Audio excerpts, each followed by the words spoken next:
Hey everybody, and welcome to the Kodakery. Josh and I record this show at Kodak headquarters in Rochester, New York.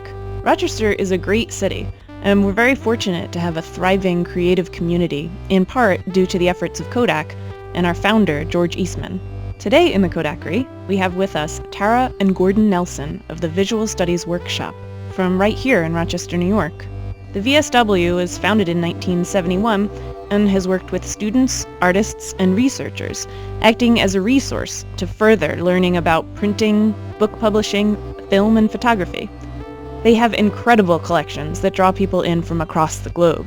We got to see them on a tour recently, and we were pretty blown away. So let's jump into the Kodakery and talk with them. Today in the Kodakery, I'm here with Tara and Gordon Nelson from the Visual Studies Workshop right here in Rochester, New York, the home of Kodak. The Visual Studies Workshop is down on Prince Street, and it's a really unique place. There's film, there's photography, there's art, there's an archive of all kinds of crazy images. And so we want to talk to Tara and Gordon about the Visual Studies Workshop, but also their work as artists and filmmakers. So thank you for joining us, guys. Well, you're welcome. Thanks for having us. Sure. Could you tell us a little bit about the Visual Studies Workshop? Yes. The Visual Studies Workshop is a nonprofit organization that started in 1969 under the vision of our founder, Nathan Lyons, who was a photographer, who was at the time working at the Eastman House and kind of branched off on his own for a variety of reasons and began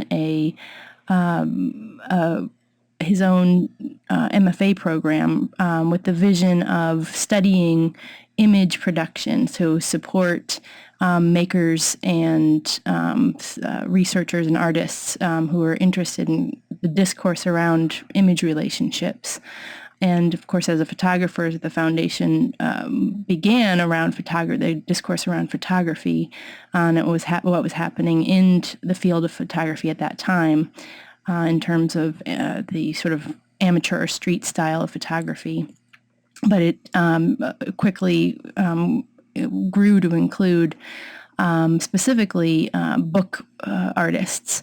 So thinking about relationships between images grew into understanding how artists and how art communicates in the form of the artist book. And Joan Lyons, his wife, began the Visual Studies Workshop Press.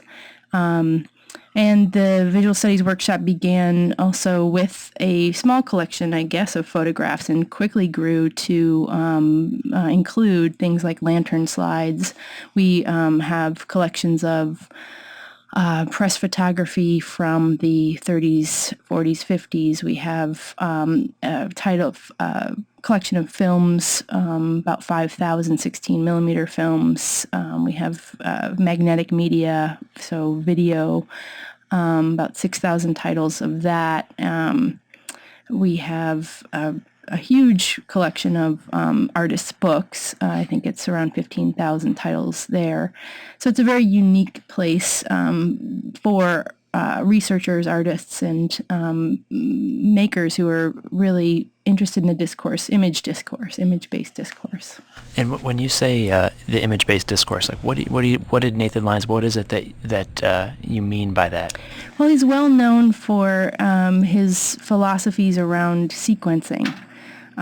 Again, thinking about how do images communicate with each other, when sequences are built of images, how can those sequences sort of build into a larger conversation, and how can that conversation change, and how can it be interpreted, and how so of course content within the image is significant, and quality of image and intent, I guess, with what the artist intended, but also how the image kind of lives a life of its own in relationship to other images and the history of image creation and proliferation. Excellent. So sort of how we became acquainted with you was National Home Movie Day. Uh-huh. So we came down and you were having it was just a really great event. There was probably 40, 50 people there, and there for our audience, you come in and there's a projection screen going. You can hear film being projected.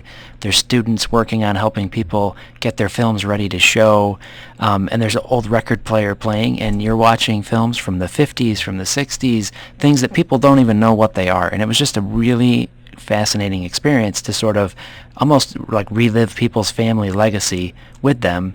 And some of the pieces that were brought in were really unique. But there were students there, and they were busily helping people out and stringing film and doing all kinds of stuff. Can you tell us a bit about how students interact with the VSW? It's affiliated with the University of Brockport, correct? Yes, we are accredited through Brockport, and the degree is Visual Studies. So our students come, though we're located in Rochester, so our students take all their classes at Visual Studies Workshop. And again, we kind of work loosely. The MFA program under Nathan Lyon's guidance was always about artists teaching art, and not in so much dedicated to a fixed curriculum, but artists and artists in residence specifically were brought in to make work, to come to a place where they were given space and access to the collections, and were really there to demonstrate their practice to other students, and the students then brought their own work forward. So we could have a sculptor coming in to work with, maybe looking at some of our lantern slides, for example, and kind of drawing, making sort of 3D art out of some of the images that they find there. And then other students who are maybe more interested in photography learn a new skill from someone who works in 3D, and then figures out sort of a conversation again, how they can build their own practice, so the students gain knowledge from other artists. We also teach kind of straightforward book making is a foundation of our program. Again, coming out of that original philosophy of Nathan and Joan Lyons of book art as sort of a primary way to look at image relationships. And they're 15-week courses, but we always encourage and allow our students to explore technique. So we're really kind of a practice-based MFA program. So working with something like Home Movie Day is a wonderful way for our students to think about something like sequencing, or learning about media and the history of moving image, and how it's, especially how it speaks in this community. What a fascinating history Rochester has with a relationship to Kodak and to small gauge filmmaking, so amateur Super 8 and 16 millimeter filmmaking. So that was a really particularly great Home Movie Day. That was my 11th Home Movie Day. Wow. Does being in Rochester, and I've heard this said, and I grew up around here, so I could be biased, that just as a community we tend to know more about photography than Yes. other communities. That just It's like almost like in our blood a little bit. Is that a fair statement? Oh, absolutely. It's it's in the DNA of the Rochester area, of this area. I mean, this is I think of this as the image making capital of the world, really. That seems like a pretty fair statement. About how many students would you say you have enrolled per year, per semester? I think we're around 12 to 20, I guess, is a good fair number to say.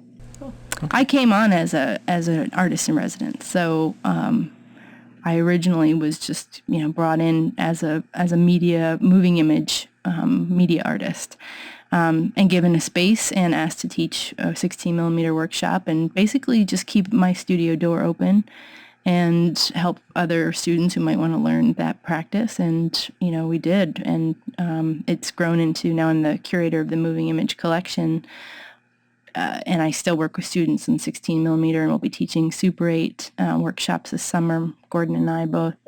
But in terms of Rochester being the image capital, that is absolutely true, and the sophistication of the just general audience around photography and image creation. And I hate to just keep saying that word over and over, but it's really specific. I guess emulsion, we could say emulsion based, and now digital image creation, but is so high. We come from Pittsburgh, where Gordon curated a 10-year experimental film screening series called Jefferson Presents.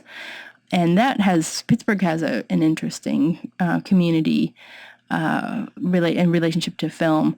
Then we lived in Boston for 5 years and also had showed films there. It's another interesting community in terms of their approach or appreciation of film. But Rochester, the level is just so high. People are so already engaged. You don't have to explain how film's made or what emulsion is, or and some of that is very important to some of the kinds of films we make, which is you're scratching the emulsion and you're painting the film. That is sort of the level of just the basic understanding of what film is as a substrate is already there, but also its history and its significance and why it's important to spend time in film with film.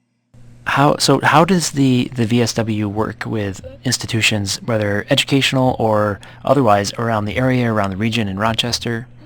Well, VSW is available to the public, open to researchers from anywhere, all over the world. In fact, last year when I was artist in residence, another artist showed up from Sao Paulo, and I won't say she was unannounced, but she wasn't very much expected, and she had done research on Nathan Lyon specifically and was interested in his philosophy and was making her own book, and just came from Sao Paulo, got her own grant-funded opportunity. We gave her a space, and she spent 3 months researching Nathan's work and the work of other artists in our artist book collection and our photo collections.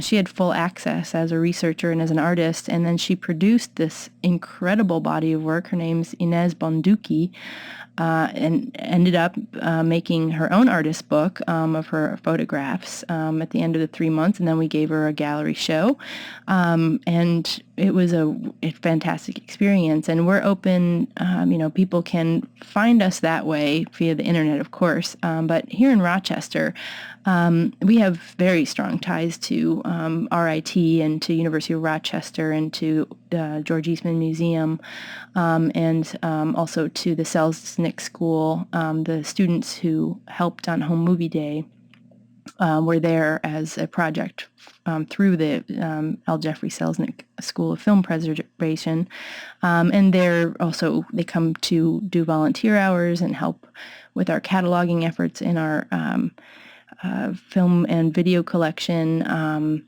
We really are greatly benefited by the knowledge and the resource and the energy here in Rochester, and of the artistic community and of people who are here to do research on a variety of histories of not only of art but of science and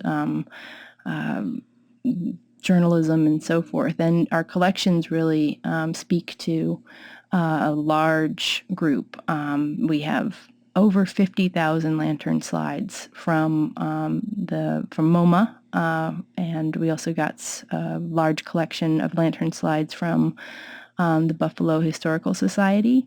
So, if you're interested in, images of wolves from the late 1800s, we have probably 5 or 6 really cool hand-painted lantern slides you might want to look at. And again, all you have to do is make an appointment. Call to make an appointment. We have our curator of collections will facilitate your visit, find out what you need, set you up with a space, and she knows our collections very well. Jessica Johnston is her name. and she will basically have a whole menu ready for you that she can refer you to help you with your research or with your own work. And it is really, like, as somebody who just went on a tour for the first time, it really is something. Like, I mean, there's just so much incredible stuff to see that anybody in the region, anybody in the area, anybody who loves this stuff should make a trip out to see it. Yeah. You mentioned a few moments ago that you also do Super 8 workshops. Could you tell us a little bit about that, like what that entails? Yeah, well, Gordon and I are filmmakers. We work in small gauge, generally, we being 16 and millimeter and Super 8 film, and also 8 millimeter regular 8 film. And Gordon really has been at this a lot longer than I have, and is very knowledgeable on the technologies of film. So Super 8 cameras, lenses, projectors. And so we have built a large personal collection of Super 8 cameras that I'll let Gordon talk about the cameras, but we bring those to the workshop and help students learn about that medium and shoot and process the film, black and white, ourselves. Film's an intimidating medium to work in. It's the stakes are high. If you make a mistake, it can be costly, and it can be very disappointing. So our workshops they're geared towards the introductory user, and really to kind of get people started and get their dip their toes in the water of film. And in a lot of cases, it's something that can build, and people get really into it and keep going. And Super 8's it's a great starting medium. The cameras are very user friendly. They're consumer cameras generally, and it's easy to get decent, satisfying results in that format. I said it was expensive, but it's film, so it's expensive compared to video, digital video, or shooting on your phone.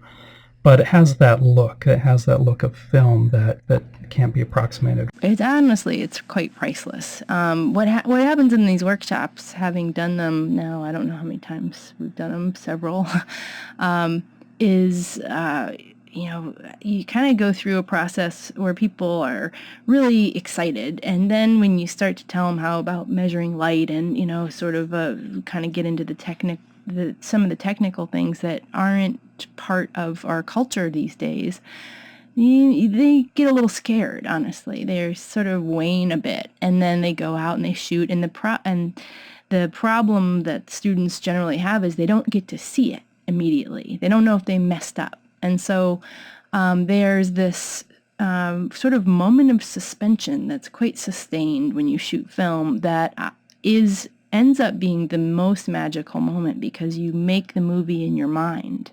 You get to go out and really sort of pay attention to things like light and framing and the mechanics of the actual object that are how the film is being exposed.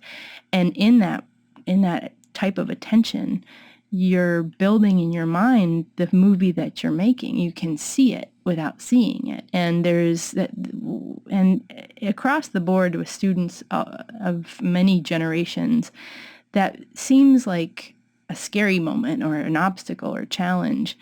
But after the shoot, it's almost always really satisfying. And then comes the most satisfying moment, which is the image itself. Because if you've already seen it and you've already connected to that image, that movie that you made, and when it shows itself to you, it's everything and nothing like you wanted it to be. So and then it exists in time and light, and it sparkles on the screen in front of everybody, and it's just this thrill, this kind of thrill that I think, because of that distance, the space and time that it takes from thinking about what you're shooting and seeing what you're shooting, you really have a deeper connection to the image itself. And then by the end of short workshop, when people shoot their first roll, they want more. Let's do this again. Kind of builds an appreciation. Yeah, sure. It does. And you have something priceless. So almost always, people shoot their friends or their children or their families, and that is an object. The film becomes a beautiful sort of not only exists as an object. You can look at the tiny pictures against the light, but it also this beautiful time capsule. I mean, it's art immediately. Yeah, Right. and I'm sure that you guys all know about the preservation of film and how well it ages. And maybe can you talk a little bit about preservation of film and what you guys feel about? I'm sure we know how you feel, but maybe because we feel the same way. But if you could talk a little bit about that. Right, and what you guys do at the VSW to teach people about the preservation of film. Sure. Yeah, I have a certificate in film preservation from the L. Jeffrey Selznick School of Film Preservation, a program of the George Eastman Museum. So that's fresh on my mind.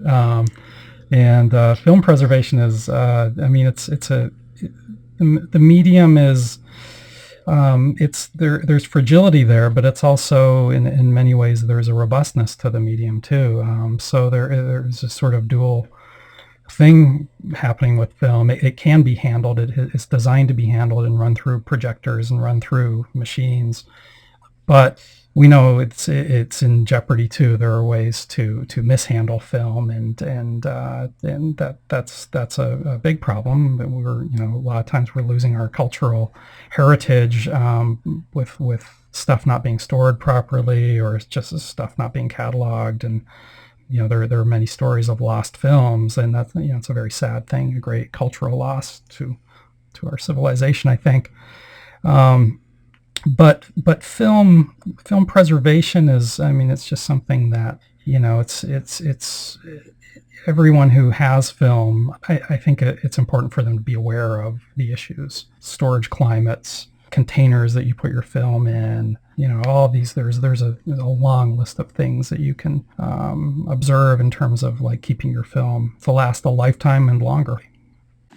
And at VSW, we have, again, I mentioned a collection of 5,000 16 millimeter films and a few Super 8 and regular 8, but the majority is 16 millimeter educational films. Nothing terribly unique in terms of what, not other collections, maybe not including them, but unique to us in that it reflects education, the kinds of subjects being taught or being proliferated in libraries and schools for a 40 or 50-year period.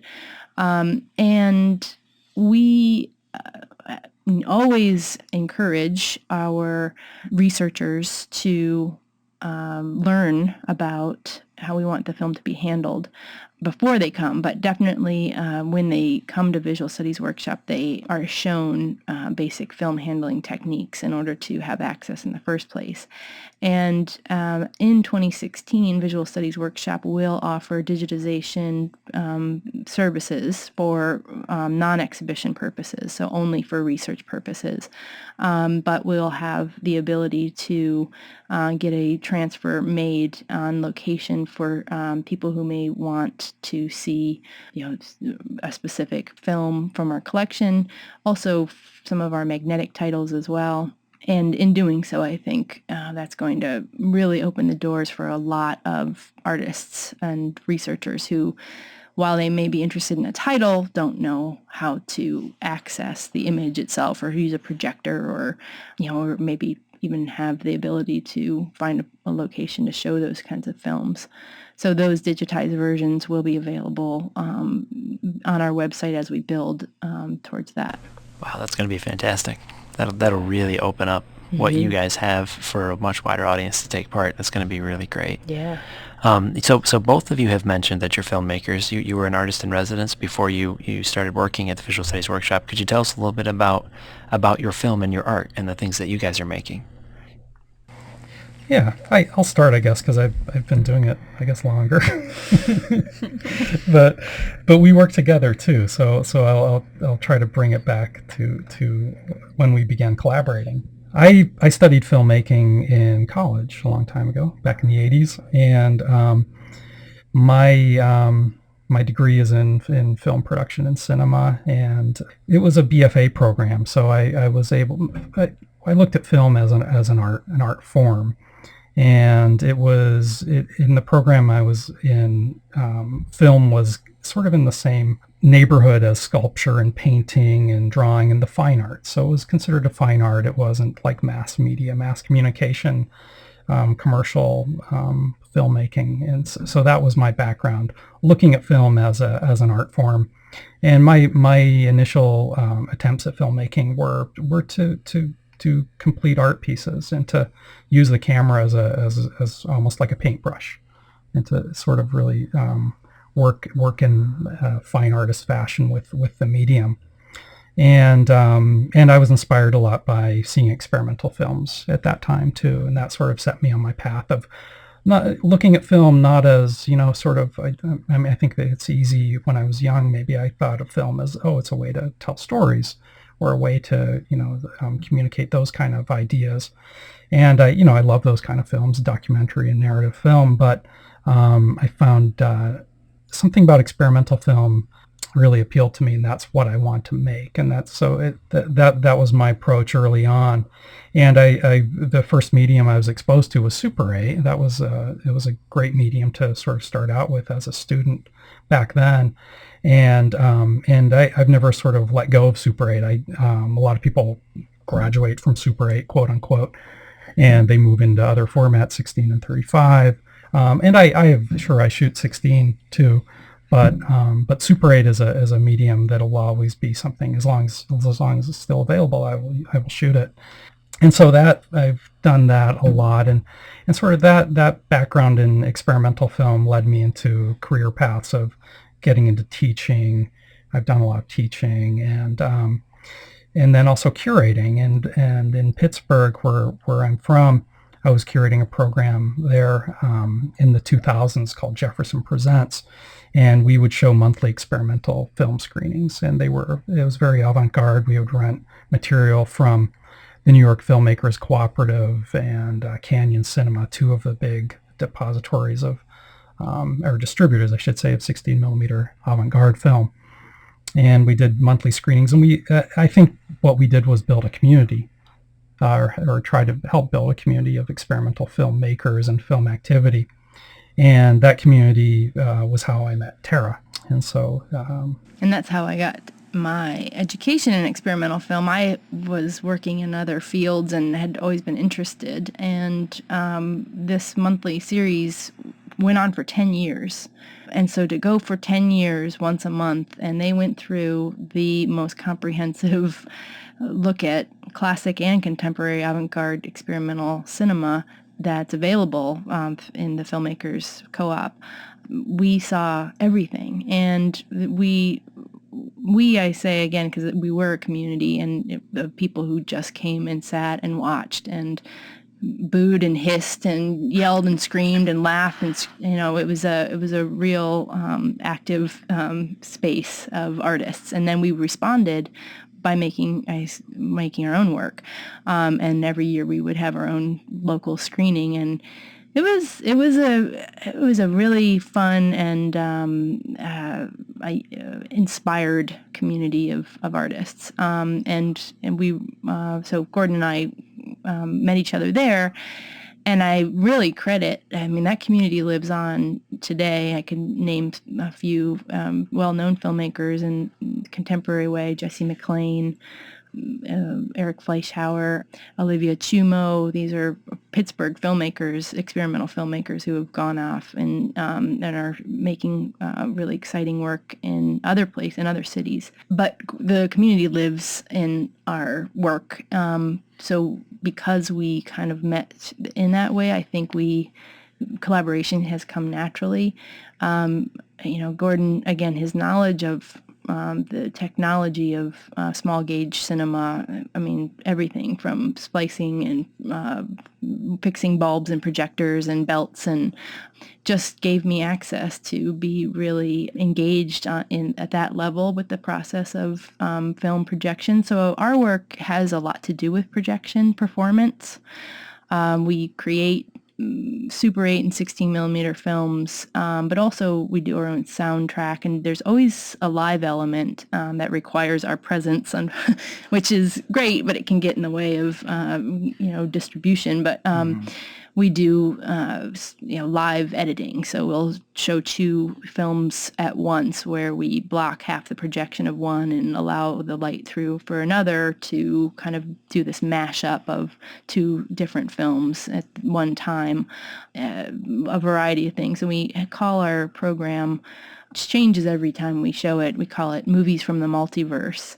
And we have kind of this big bag of tricks, I think, that, again, we're never quite sure what it'll be. And our most recent, I think, successful collaboration has been in working in 4 formats at once, and it's called the Formats series, in which we're building they're really media sculptures in 4 formats. So we're building one image out of HD video, slide film, Super 8 film, and 16 millimeter film. And it's a series in that it demonstrates sort of different, I guess, formal compositions.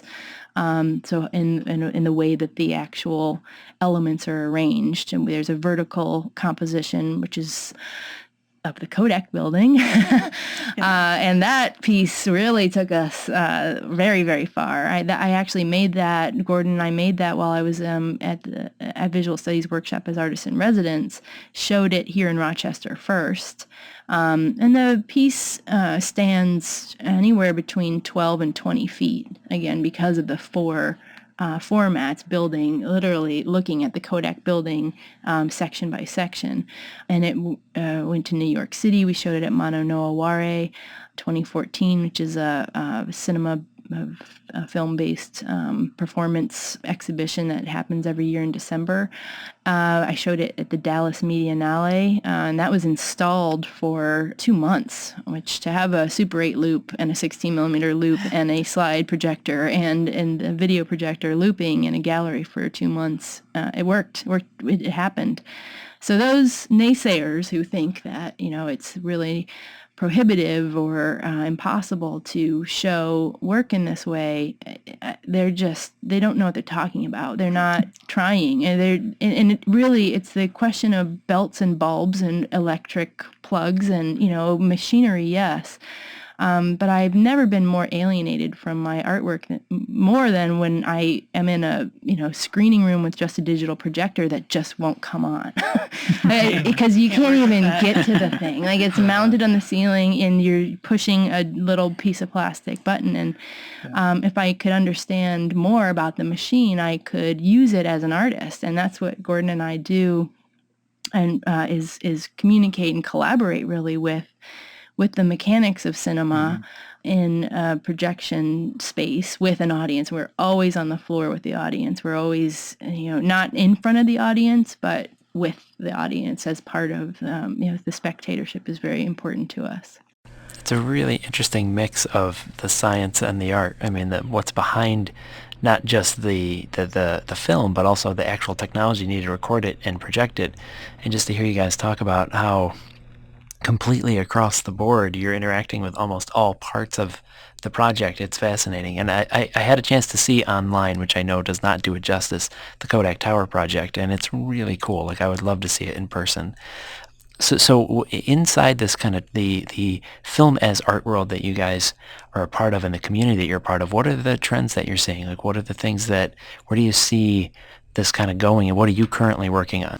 I think the trends that we're observing in our own community are moving into real, true avant-garde practice. I think that when things become scarce, when I say things, I mean resources for artists that have traditionally maybe been available, that's when real creative thinking happens and things start to spark and sparkle. And of course, the other moment that we're in is this rapid progression of digital technology. So artists are poor, and they go to thrift stores and they buy whatever technology has recently been discarded, and often it's incorporated into whatever artwork they're doing. So I'm seeing people using Xerox machines to make film, You can go to Mononoaware again.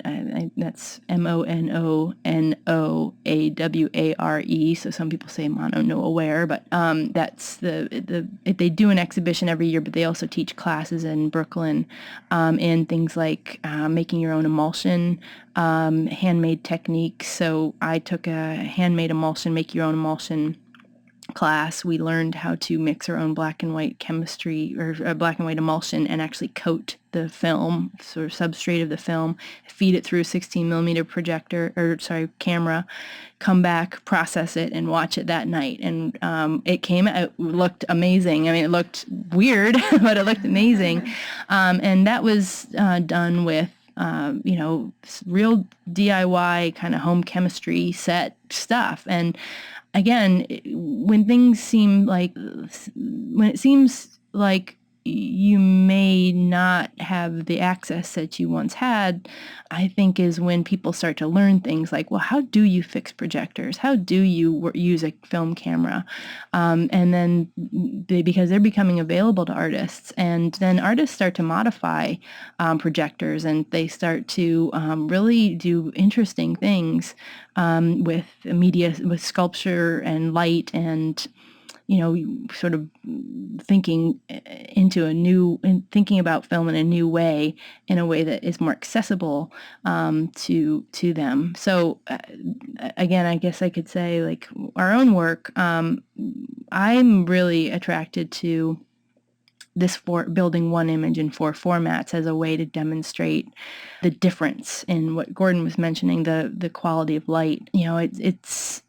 People sometimes argue, well, it doesn't really matter, between film and video, it's not that big of a difference, or it's really about the content. And the truth is, what Gordon was mentioning, I do believe that there is intermittent projection, which is shutter. How the way that a film projector works is, there's a picture, the shutter closes while the next frame advances, shutter opens, and the light shows the picture again. That's very connected to our the way that we biologically experience the world. So analog systems really are way more directly connected to us biologically. And so saying that is one thing, but showing it, because the way a digital projection works, there really is never an intermittent moment. There's always light. It's always shining, and that's constant information being sort of blasted at you in a way. So the reason we came up with this idea for the format series is to think of just, what if we just look at one thing, one familiar object, and build it in 4 formats to just recognize the quality of light and the difference of just how it feels, what it looks like and what it feels like in that way. And I can't tell you how much response we've gotten especially from the Kodak building. And that was the perfect choice because the Kodak is so meaningful as a monument to artists and filmmakers that, people in Dallas, of course, they've never been to Rochester or had a chance to see the building. So the content was really what drew them, as like, oh my God, that's the Kodak building. And oh my God. And of course, we're using Kodak stock to build the image. And so there was so many conversations at once. And I'm really interested in, as an artist, the furthering of this discourse, of this conversation. Again, going back to visual studies workshop and image relationships and discourse, thinking about, the significance of the time and the technology that we occupy now, and how that is reflected in the images that we're making. And as artists, how we're kind of creatively solving problems for the benefit of whatever artists. Why do we make art? Well, that's like another podcast. But right. So I think working in the 4 formats is very satisfying for me right now. Yeah, and it's interesting to hear you talk about kind of the avant-garde, making your own film, making your own emulsion. That is so in tune with the spirit of our founder, George Eastman, who was thrown out of his house with his mother for blowing up the kitchen twice. So, I mean, it definitely ties back to the roots of Kodak, and it just, to me, it's so great to hear about, artists kind of digging in, and this whole way of, again, talking about the way to use science to create. It's fascinating. So it's been such a great opportunity to talk with you, and I'm sure that we will do this again. I really appreciate you guys joining us today. And if anybody is in the area and you have an opportunity to go to the Visual Studies Workshop and meet Tara and Gordon, do so. It's an amazing place. There's all kinds of great stuff to see. Call, make an appointment, check it out, and we'll put up some of their work on our website, and we'll put links to their website, and there'll be kind of some connections there. But thank you so much for joining us today. Thank you so much. It's been an honor. Thank you. Yeah. It is a great satisfaction to be able to speak to you through the medium of this wonderful invention.